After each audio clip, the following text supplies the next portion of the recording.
Hello. നമ്മുടെ സൂര്യനായകനായിട്ട് നമ്മുടെ Venky അറ്റ്ലൂര് direct ചെയ്ത് ഇന്നലെ റിലീസായ മൂവിയാണ് വിശ്വനാഥ സൻസ്. ഇന്നലെ പോയി കാണണമെന്ന് വിചാരിച്ചാണ്, പക്ഷേ കാണാൻ പോകാൻ പറ്റിയില്ല. നമ്മുടെ മമിത ബൈജു ഉണ്ട്, പിന്നെ രാധിക, ശരത് കുമാർ ഒക്കെ കൂടെ കുറച്ച് കാസ്റ്റിംഗ് കാര്യങ്ങളൊക്കെ ഉണ്ട്. ഫസ്റ്റ് ഹാഫിനെക്കാളും സെക്കൻഡ് ഹാഫിലേക്ക് വരുമ്പോൾ കുറേ കൂടെ കാസ്റ്റിംഗ് കുറച്ച് ക്യാരക്ടേഴ്സൊക്കെ സിനിമയ്ക്കകത്ത് വരുന്നുണ്ട്. ആദ്യം ബാക്കിയുള്ള ടീംസ് കാര്യങ്ങളൊക്കെ പറയും, എന്നിട്ട് സിനിമ എന്തെന്ന് പറയാം. നമ്മുടെ വെങ്കി അറ്റ്ലൂര് റൈറ്റ് ചെയ്തിട്ടും ഡയറക്റ്റ് ചെയ്തതും വെങ്കി അറ്റ്ലൂരിയാണ്. വെങ്കി അറ്റ്ലൂര് നിങ്ങൾക്ക് അറിയാമെങ്കിൽ അറിഞ്ഞുകൂടെങ്കിൽ ഞാൻ പറഞ്ഞുതരാം. നമ്മുടെ ലക്കി ഭാസ്കർ ഡയറക്റ്റ് ചെയ്ത ആളാണ്. പിന്നെ മറ്റേ വാത്തി സിനിമ, നമ്മുടെ ധനുഷിന്റെ പടം, അതാണ് ഫസ്റ്റ് പടം. സെക്കൻഡ് ആണ് ലക്കി ഭാസ്കർ. ലക്കി ഭാസ്കർ നിങ്ങൾക്ക് അറിയാം, കിടിലം പടമാണ്, കിടിലം സ്ക്രിപ്റ്റാണ്. അപ്പോൾ ഇതിലേക്ക് വരുമ്പോൾ നേരെ തിരിച്ച് എന്താ പറയുക, ഒരു ഫാമിലി ഓറിയന്റഡ് സബ്ജക്റ്റ് ആണ് അവർ എടുത്തിട്ടുള്ളത്. അപ്പോൾ മീൻസ് അത് നല്ല പ്രതീക്ഷയുള്ളൊരു സബ്ജക്റ്റ് ആയിരുന്നു, മീൻസ് ഒരു പ്രോജക്റ്റ് ആയിരുന്നു എനിക്കത്. സൂര്യ വെങ്കി അറ്റ്ലൂരി കോംബോ, മീൻസ് വെങ്കി അറ്റ്ലൂരി അടിപൊളിയാണ്, സൂര്യ അതിലേറെ അടിപൊളിയാണ്. അപ്പോൾ രണ്ട് കോമ്പയും കൂടെ ആകുമ്പോൾ അടിപൊളിയായിട്ടൊരു എന്താ നല്ലൊരു പ്രോജക്റ്റ് ആണ് പ്രതീക്ഷിച്ചിരുന്നത്. പ്രതീക്ഷ തെറ്റിയില്ല. അടിപൊളി ഒരു കിടിലം പടം, എനിക്ക് നല്ല ഇഷ്ടപ്പെട്ടു. എനിക്ക് സിനിമ എന്താ പറയുക നല്ല രീതിയിൽ കണക്റ്റായി. അതിൻ്റെ ഒരു ഇമോഷൻ പരിപാടിയാണെങ്കിലും ആ സിനിമ നല്ലൊരു എന്താ പറയുക ഒരു കംബാക്ക് സൂര്യ നടത്തി കറുപ്പ് സിനിമയിലൂടെ. അതൊന്ന് ഊട്ടി ഉറപ്പിക്കാനായിട്ട് എടുത്തൊരു പടമായിട്ടാണ് എനിക്ക് ഫീൽ ചെയ്തത് ഈ സിനിമ കണ്ടപ്പോൾ. കാരണം അത് നല്ല രസമുള്ളൊരു പടം, തുടക്കം തൊട്ട് അവസാനം വരെ ഒരു റിച്ച്നെസ്, ഫുള്ള് സിനിമ ഫുള്ള് ഒരു പക്ക റിച്ച്നെസ് ആണ്.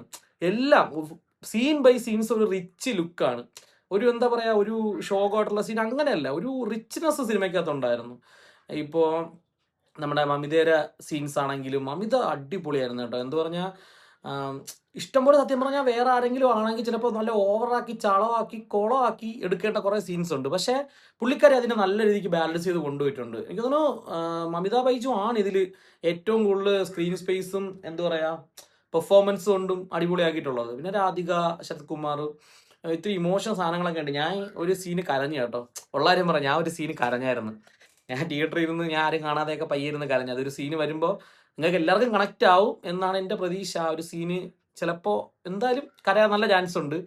ഞാൻ കരഞ്ഞു ആ സീനെ കണ്ടപ്പോൾ. എനിക്ക് അങ്ങനെ ഇമോഷണലി നല്ല കണക്റ്റ് ആയ ഒരു മൂവിയാണ്. നല്ലൊരു എന്താ പറയുക ഫാമിലി ഓറിയന്റഡ് ആയിട്ടുള്ള തുടക്കം തൊട്ട് അവസാനം വരെയും ഒരേ ഒരു രസത്തിന് ഇങ്ങനെ കണ്ടിരിക്കാൻ പറ്റിയ ഒരു പടമാണ്. സെക്കൻഡ് ഹാഫ് ഒക്കെ വരുമ്പോൾ കുറച്ചും കൂടെ ക്യാരക്ടേഴ്സ് വരുന്നുണ്ട്. ഒരു കല്യാണ സീക്വൻസിന്റെ സീൻ വരുന്നുണ്ട്. ആ ഒരു സ്ഥലത്തേക്ക് എത്തിയപ്പോൾ മാത്രമാണ് കുറച്ച് അവിടെ എവിടെയൊക്കെ ആയിട്ട് കുറച്ച് ലാഗും, എന്തോ ഒരു ചെറിയ ഒരു ലാഗും പരിപാടികളൊക്കെ തോന്നി. ബട്ട് സിനിമ അടിപൊളിയാണ്, ഒന്നും പറയാനില്ല. നല്ല രസമുള്ളൊരു പടം, തുടക്കം തൊട്ട് എന്താ അവസാനം വരെയും ടിൽ ദ എൻഡ് വരെയും നല്ല രസത്തിൽ ഇത് കണ്ടിരിക്കാൻ പറ്റിയ ഒരു നല്ലൊരു മൂവി. സൂര്യയുടെ പെർഫോമൻസ് അറിയാമല്ലോ, നല്ല രസം ഉണ്ടായിരുന്നുണ്ട്. ഇമോഷൻ സാധനങ്ങളൊക്കെ ഇതിൽ വരുന്നുണ്ട്. നല്ല രീതിക്ക് ആ ഒരു ക്യാരക്ടർ എന്താ പറയുക നല്ല രസമായിട്ട് കൊണ്ടുപോയിട്ടുണ്ട്, ആ ഒരു റിച്ച് ആയിട്ടുള്ള ഒരു ആള്. അപ്പം പുള്ളിക്കാരൻ്റെ കുറേ ഇൻസെക്യൂരിറ്റീസ് കാര്യങ്ങൾ, പുള്ളിക്കാരൻ്റെ ഒരു അവസ്ഥ, പുള്ളിക്കാരൻ്റെ ഒരു മൈൻഡ്, എങ്ങനെയാണ് പുള്ളിക്കാരൻ്റെ ഒരു ക്യാരക്ടറൊക്കെ പക്കയായിട്ട് അതിൽ കൊണ്ടിങ്ങനെ നല്ല രസത്തിൽ പോയിട്ടുണ്ട്. നമുക്ക് തന്നെ ആ ഒരു ക്യാരക്ടർ നമുക്ക് നല്ല രീതിക്ക് അങ്ങോട്ട് എന്താ പറയുക നമുക്ക് ഇഷ്ടപ്പെടും.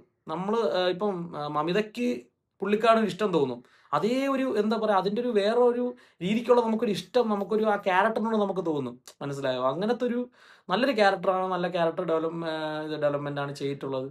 നല്ല രസമുള്ളൊരു പടമാണ്. പറ്റുമെങ്കിൽ തിയേറ്ററിൽ പോയി ഫാമിലി ആയിട്ടൊക്കെ പോയി കാണാൻ പറ്റിയ നല്ലൊരു രസമുള്ള പടമാണ്. വലിയ മറ്റേ ബ്രഹ്മാണ്ഡ പരിപാടി വേറെ ലെവൽ അങ്ങനെയല്ല, നല്ലൊരു പടം. അത് പ്രത്യേകിച്ച് അങ്ങനെ ഒരു ഇതായിട്ട് പറയാനല്ല, എല്ലാവരും നല്ല അവരെ ക്യാരക്ടേഴ്സൊക്കെ അടിപൊളിയായിട്ട് ചെയ്തിട്ടുണ്ട്. എനിക്ക് അത്യാവശ്യം നല്ല രീതിക്ക് സിനിമ ഇഷ്ടപ്പെട്ടു. പറ്റുമെങ്കിൽ തിയേറ്ററിൽ പോയി സിനിമ കാണുക. അത്ര നല്ല പാട്ടുകളാണെങ്കിലും മ്യൂസിക് ആയിട്ടുള്ള ജി വി പ്രകാശാണ് മ്യൂസിക് ആയിട്ടുള്ളത്. പിന്നെ സിനിമോട്ടോഗ്രാഫി ആയിട്ടുള്ളത് മറ്റേ നവീൻ നിമിഷ് രവിയാണ് സിനിമോട്ടോഗ്രാഫി. എഡിറ്റ് ചെയ്തിരുന്ന നവീൻ നൂലി, ആകെ തെലുങ്ക് ആൾക്കാരാണെന്ന് തോന്നുന്നു.